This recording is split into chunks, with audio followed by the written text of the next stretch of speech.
जगन्नाथ स्वामी नयन पथगामी भव तुमे। जय जगन्नाथ। मु शर्मिष्ठा आपको स्वागत कर मिनी ब्लॉग को। गुरुजी मत तुलसी पत्र देले कि गुरुमा टिके एटा तो जगन्नाथ को तो समर्पण करदेवे। तो तुलसी पत्र संगे नहीं आम बाहर पुरी पाटे गला टे फास्ट लस्सी पी देलु।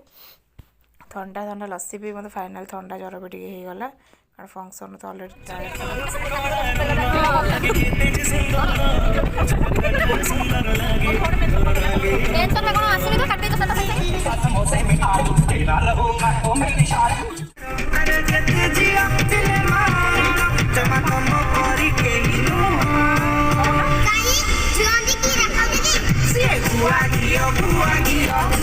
फैमिली आम पुरी रे पहुँची भी गलु। तो पुरी आमको वेलकम भी बहुत बढ़िया से करला। बाटा को बाट मंगल दर्शन करी आम फाइनाली बड़दाण्ड रे पहुँची भी गलु। बड़दाण्ड देख पारे आज एत भी भिड़ नाला किंतु भिड़ भी बहुत थिला। खरा देखुं केते जोरे किंतु तापर तो जहाँ है नकले चले। देख पारे जगन्नाथ मंदिर दर्शन सारी आम सब पाला बड़दाण्ड पूरा वर्षा बड़दाण्ड पूरा धोई जाइए। देख पारे केते जन भक्त श्रद्धालु आज दर्शन में आसी जाती। तो फाइनाली बड़दाण्ड टे चलि वर्षा मजा लगिला।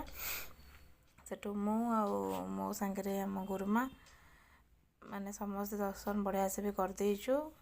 दर्शन सारी आराम से टिके फोटो फोटो क्लिक करदेलु।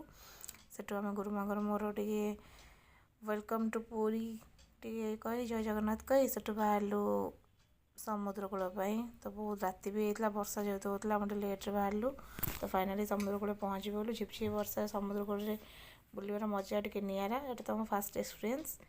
सेठू मुझे समुद्र पानी जा पाद धोई टे पानी छिंची पानी भलसे लहरी सांगे खेलीदेली। तो लहरी सांगे खेलला केते शांति केते खुशी लगुला।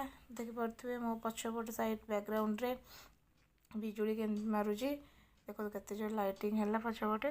तो झिपझिप वर्षा समुद्र कूल बुलवार मजा नहीं लगुला कि मोटे भूत रात बुलूची। सेठू आम बाहरलु टे टिफिन करने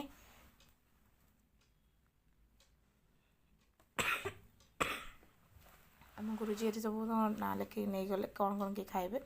बाटा लटे गुपचुप खाईदेलु। सेठू आम जहाँ चा पीवाई गाड़ी आम रहा तो टे चा रात फेरबू चा पीबुनि यहाँ बहुत खराब कथा हम। से चा टे स्नाक्स खाई आम सेठू बाहरलु घर को। तो अलरेडी बहुत लेट हो जाता 11 राति हो जाता। सेठू बाहर की 8 गला रोल नहीं गलु आ खाइबा